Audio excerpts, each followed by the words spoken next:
السلام علیکم ورحمۃ اللہ وبرکاتہ نحمده ونصلی علی رسوله الکریم رب اشرح لی صدری ویسر لی امری واحلل عقدۃ من لسانی یفقهوا قولی رب زدنا علما اللهم انفعنا بما علمتنا وعلمنا ما ينفعنا وزدنا علما سبحانك لا علم لنا الا ما علمتنا انك انت العلیم الحکیم۔ ترجمہ تفسیر سورۃ القیامہ، آیت نمبر 1 سے 19 تک۔ اعوذ باللہ من الشیطان الرجیم، بسم اللہ الرحمن الرحیم۔ لا اقسم، میں قسم کھاتا ہوں، بیوم القیامہ، قیامت کے دن کی، ولا اقسم، اور میں قسم کھاتا ہوں، بالنفس اللوامہ، نفس ملامت کی۔ کیا یحسب الانسان، سمجھتا ہے انسان، الن نجمع، یہ کہ ہرگز نہیں جمع کریں گے ہم، عظامہ، اس کی ہڈیاں، بلا کیوں نہیں، بلکہ قادرین، ہم تو قادر ہیں، علی ان، اس پر کہ نسویہ، ہم درست کر دیں، بنانا، اس کی پور پور کو، بلکہ یرید الانسان، چاہتا ہے انسان، لیفجر، کہ فسق و فجور کرتا رہے، امامہ، آئندہ بھی، یسألو، وہ پوچھتا ہے، ایان، کب ہوگا، یوم القیامہ، قیامت کا دن، فاذا، چنانچہ جب، برق، پتھرا جائیں گی، البصر، آنکھیں، وخسف، اور بے نور ہو جائے گا، القمر، چاند، وجمع، اور جمع کر دیے جائیں گے، الشمس، سورج، والقمر، اور چاند، یقولو، کہے گا، الانسان، انسان، یومئذ، اس دن، این المفر، کہاں ہے بھاگنا، کلا، ہرگز نہیں، لا، نہیں ہے وہاں، وزر، کوئی پناہ گاہ، الی ربک، آپ کے رب ہی کی طرف ہوگا، یومئذ، اس دن، المستقر، ٹھکانہ، ینبأ، خبر دیا جائے گا، الانسان، انسان، یومئذ، اس دن، بما، ساتھ اس کے جو، قدمہ، اس نے آگے بھیجا، وأخر، اور جو اس نے پیچھے چھوڑا، بلکہ الانسان، انسان، علی نفسہ، اپنے نفس پر، بصیرہ، خوب شاہد ہے، اور لو، اگرچہ، القا، وہ پیش کرے، معاذیرہ، اپنی معذرتیں، لا، نہیں، تحرک، آپ حرکت دیں، بہی، اس قرآن کے ساتھ، لسانک، اپنی زبان کو، لتعجل، تاکہ آپ جلدی یاد کر لیں، بہی، اس کو، انا، یقیناً، علینا، ہمارے ذمے ہے، جمعہ، اس کا جمع کرنا آپ کے سینے میں، اور قرآنہ، اس کا پڑھنا آپ کی زبان سے، فَإِذَا، پس جب، قرأناہ، ہم اسے پڑھ لیں، فَاتَّبِعْ، تو آپ پیروی کیجئے، قرآنہ، اس کے پڑھنے کی، ثم، پھر، ان، یقیناً، علینا، ہمارے ذمے ہے، بیانہ، اس کا واضح کرنا۔ سورۃ قیامہ کا تعارف، سورت کی پہلی ہی آیت کے لفظ القیامہ کو اس سورت کا نام قرار دیا گیا ہے۔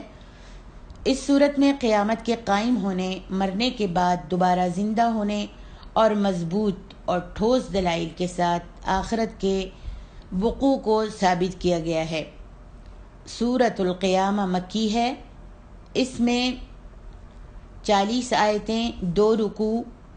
164 کلمات اور 682 حروف ہیں۔ لا اقسم بیوم القیامہ ولا اقسم بالنفس اللوامہ ایحسب الانسان ان لن نجمع عظامہ۔ میں قسم کھاتا ہوں قیامت کے دن کی، اور قسم کھاتا ہوں نفس سے ملامت کی۔ مکے والے نہ صرف قیامت کا انکار کرتے تھے بلکہ اس کا مذاق بھی اڑایا کرتے تھے۔ ان کے اس انکار پر اللہ تعالیٰ نے قیامت کی اہمیت اور عظمت کو واضح کرنے کے لیے قسم کھاتے ہوئے فرمایا کہ دیکھو، جس طرح تم کہتے ہو معاملہ اس طرح نہیں ہے۔ میں قیامت کے دن اور انسان کو بھلائی اور برائی پر ملامت کرنے والے نفس کی قسم کھا کر کہتا ہوں کہ میں انسانوں کو مرنے کے بعد ضرور دوبارہ زندہ کروں گا اور ان سے ان کے اعمال کا حساب کتاب بھی لوں گا۔ دنیا میں جن کے ضمیر بیدار ہوں، ان کے نفس انہیں ملامت کرتے ہیں، تاہم آخرت میں بھی سبھی کے نفس، سب کے نفس جو ہیں وہ ملامت کریں گے۔ اَيَحْسَبُ الْإِنسَانُ أَن لَّن نَّجْمَعَ عِظَامَهُ بَلَىٰ قَادِرِينَ عَلَىٰ أَن نُّسَوِّيَ بَنَانَهُ بَلْ يُرِيدُ الْإِنسَانُ لِيَفْجُرَ أَمَامَهُ۔ کیا انسان سمجھتا ہے کہ ہم اس کی ہڈیاں جمع نہیں کر پائیں گے؟ کیوں نہیں، بلکہ ہم تو اس کی پور پور ٹھیک کرنے پر قادر ہیں۔ بلکہ انسان تو چاہتا ہے کہ اپنے آگے آئندہ بھی فسوق و فجور کے کام کرے۔ مکے والے قیامت کا انکار کرتے ہوئے کہا کرتے تھے، یعنی قیامت کے دن پر ان کا ایمان نہیں تھا، قیامت کو نہیں مانتے تھے، تو اس کا انکار کرتے ہوئے کہا کرتے تھے کہ جن لوگوں کو مرے ہوئے ہزاروں برس ہو چکے ہیں، ہزاروں سالوں سے جو لوگ مر چکے ہیں، ان کے جسم کا ذرہ ذرہ خاک میں مل کر مٹی ہو چکا ہے، ان کی ہڈیاں تک بوسیدہ ہو کر زمین میں کھپ چکی ہیں، ان میں سے کوئی جل کر مرا، کوئی درندوں کے پیٹ میں گیا، کسی کو درندے نے پھاڑ کھایا، کوئی سمندر میں غرق ہو کر مچھلیوں کی غذا بن گیا۔ بھلا یہ کیسے ممکن ہے کہ ان سب کے جسموں کو دوبارہ سے جمع کر دیا جائے اور ہر انسان پھر وہی شخص بن کر کھڑا ہو جو ہزاروں سال پہلے تھا، ویسے ہی اس کا مجسمہ بن جائے اور ویسے ہی کھڑا ہو جائے جیسے اس کا جسم ہزاروں سال پہلے تھا۔ اللہ تعالیٰ نے فرمایا کہ انسان ہمارے متعلق گمان کرتا ہے کہ ہم اس کی ہڈیاں جو ہیں وہ جمع نہیں کر سکیں گے۔ فرمایا اے انسان ذرا غور و فکر کر کہ جب تیرا نام و نشان تک نہیں تھا ہم نے تجھ کو پیدا کیا، تو اب تیری ہڈیاں کیوں جمع نہیں کر سکتے؟ یقیناً ہم انہیں جمع کریں گے، اور بڑی ہڈیاں ہی نہیں بلکہ ہم یہ بھی قدرت رکھتے ہیں کہ تیرے پوروں، جوڑوں، ناخن، نرم رگوں اور باریک ہڈیوں کو دوبارہ درست کر کے بنا دیں۔ جب یہ باریک اور لطیف چیزیں ہم بالکل صحیح جوڑ دیں گے تو جسم کے بڑے بڑے حصوں کو جوڑنا ہمارے لیے کیا مشکل ہوگا۔ حضرت حذیفہ رضی اللہ عنہ بیان کرتے ہیں کہ میں نے رسول اللہ صلی اللہ علیہ وسلم کو یہ فرماتے ہوئے سنا کہ ایک شخص کی جب موت کا وقت آ گیا، ایک شخص کی، نبی صلی اللہ علیہ وسلم نے یہ سب صحابیوں کو سنایا، کہا کہ ایک شخص کی جب موت کا وقت آیا اور وہ اپنی زندگی سے بالکل مایوس ہو گیا، اس کو سکرات لگی ہوئی تھی، تو اس نے اپنے گھر والوں کو وصیت کی اور اپنے بیٹوں کو جمع کیا اور کہا کہ جب میں فوت ہو جاؤں تو میرے لیے بہت ساری لکڑیاں جمع کرنا اور اس کے اوپر آگ لگا دینا، ان لکڑیوں میں آگ لگا دینا،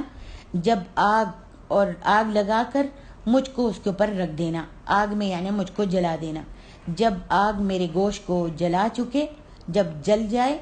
اور آخری ہڈی کو بھی جلا دے اور بالکل راکھ بن جائے تو ان جلی ہوئی ہڈیوں کو پیس ڈالنا اور کسی ہوا والے دن کا، تیز ہوا والے دن کا انتظار کرنا، یعنی جس دن بہت تیز ہوا چلے اور آندھی آئے اس دن کا انتظار کرنا، اور جب آندھی آئے اور بہت زیادہ ہوا چلے تو میری راکھ کو دریا میں بہا دینا یا پہاڑ پر کھڑے ہو کر تھوڑی سی وہاں پر اڑا دینا، یعنی میری راکھ کو تھوڑی یہاں تھوڑی یہاں تھوڑی یہاں جو ہے میرے جسم کی راکھ کو، جلی ہوئی راکھ کو ادھر ادھر ہوا میں اڑا دینا۔ اس کے گھر والوں نے ایسا ہی کیا، جب مر گیا تو اس کی لاش کو جلا دیا اور جلا کر اس کو پیس کر اس کی ہڈیوں کو، یعنی سارے اس کو جلا کر اور پھر اس کو پیس کر راکھ بن گئی اور پھر اس کو اٹھا کر جگہ جگہ انہوں نے اس کی راکھ کو اڑا دیا۔ اس کے گھر والوں نے ایسے ہی کیا۔ اللہ تبارک و تعالیٰ نے اس کی راکھ کو جمع کیا۔ نبی صلی اللہ علیہ وسلم فرماتے ہیں اللہ تعالیٰ نے اس کی راکھ کو جمع کیا اور اس سے پوچھا تو نے ایسا کیوں کیا تھا؟ جب وہ انسان کی صورت میں اپنی پہلی صورت میں آ گیا تو اللہ نے اس کو گویائی بھی دی اور پوچھا کہ تو نے اس طرح کیوں کیا تھا اور تو نے اپنے لوگوں کو، اپنے بچوں کو اور اپنے گھر والوں کو ایسے کیوں کرنے کو کہا تھا؟ تو اس آدمی نے جواب دیا کہ اے اللہ تیرے ہی خوف سے میں تجھ سے بہت ڈرتا تھا، اس واسطے میں نے یہ کیا کہ کہیں تو مجھ کو عذاب نہ دے۔ اللہ تعالیٰ نے اس کی جب یہ بات سنی تو فرمایا کہ اس تیرے ڈر کی وجہ سے میں تجھ کو معاف کرتا ہوں۔ اللہ نے اس کے گناہوں کو معاف کر دیا۔ سبحان اللہ۔ فرمایا یسأل ایان یوم القیامہ فإذا برق البصر